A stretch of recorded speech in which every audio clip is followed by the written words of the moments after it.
નમસ્કાર, આપ જોઈ રહ્યા છો નેશન પ્લસ ન્યૂઝ. હું છું આપની સાથે હેતલ ભગત.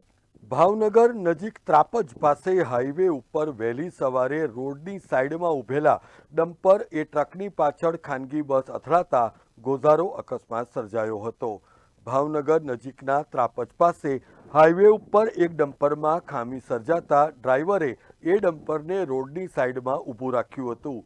આ દરમિયાન સુરતથી રાજુલા જઈ રહેલી એપલ ટ્રાવેલ્સની ખાનગી બસ ડમ્પરની પાછળ ધડાકાભેર અથડાતા 6 લોકોના ઘટના સ્થળે જ મોત નીપજ્યા છે, જ્યારે 20થી વધુ લોકો ઘાયલ થયા હતા. આ ગોઝારા અકસ્માતની જાણ થતાં આજુબાજુના લોકો અને અન્ય વાહન ચાલકો એકઠા થયા હતા અને પોલીસ સહિત 108ને જાણ કરી હતી.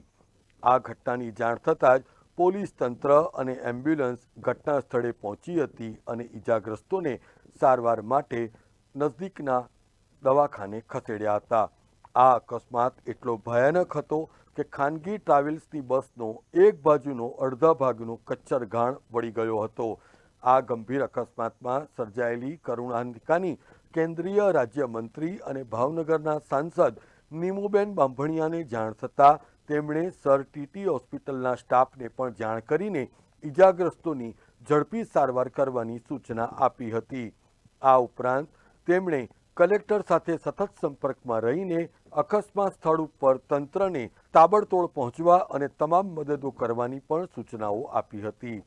બીજી તરફ આ ઘટનાની જાણ થતાં ભાવનગરના mayor Bharat Barad, standing committee chairman Raju Rabadiya સહિતના હોદ્દેદારો હોસ્પિટલ ખાતે જઈ પહોંચ્યા હતા.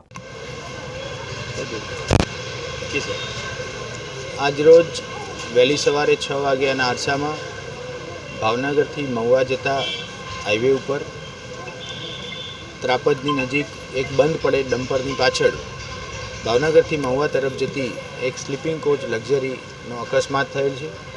આ અકસ્માતમાં 6 વ્યક્તિઓના મૃત્યુ નિપજેલા છે અને 13થી 15 વ્યક્તિઓને નાની મોટી ઈજા થઈ છે, જેઓ તળાજા ખાનગી હોસ્પિટલ તથા ભાવનગર ખાતેની સરટી હોસ્પિટલ ખાતે સારવાર હેઠળ છે.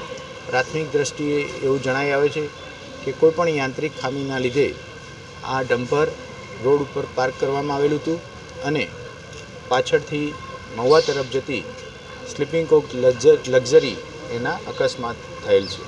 Bureau report, Nation Plus News, Bhavnagar.